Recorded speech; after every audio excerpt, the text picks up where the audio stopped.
Hi, I'm Dr. Richard Sutton, chiropractor in Bristol.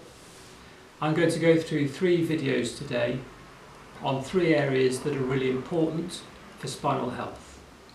First one is your sleeping position, second is your seated position, and also one that a lot of people don't think about is how we breathe. I hope you enjoy them. Sleeping position.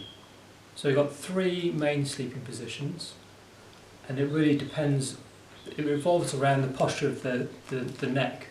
So normally when you look at your neck, side on, you should have this nice forward curve, and that gives your spine its strength.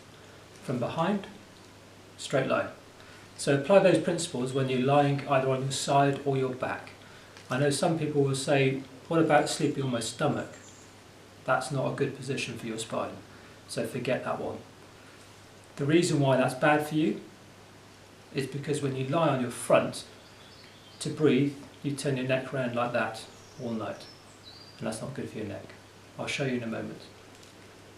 But for the principle for lying on your back, you want to maintain that curve.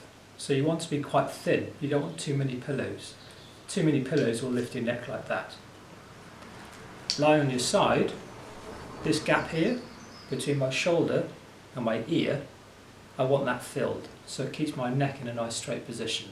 So too little, I'll be like that. Too many, I'll be like that. The worst position is being on your front. In case you need a demonstration, you can't lie like that, so you'd be like this, and that's not good for your neck. Especially if you stick a pillow underneath your neck, it's even worse. And lying down, again remembering that curve in my neck, I don't want to lose that, so I just want enough support but not too much. So 1 pillow is usually about right for most people. Like so. And I know some people have way too many pillows. My neck is now straight and it's lost its curve, it's now forward, and that's the stress on my neck. Now one of the more important ones is side position. I want to keep a nice straight neck, and I'm thinking about that gap between my shoulder and my ear, and I want to fill that. Now if it's too little, you can see my head drop down low, so it should be straighter. I grab the right side pillow, I'm in a straighter position in my neck. Now one thing we don't really think of, and we take it for granted that it's a normal thing, is breathing. But actually 90-95% of adults breathe in the wrong way. We breathe from the chest.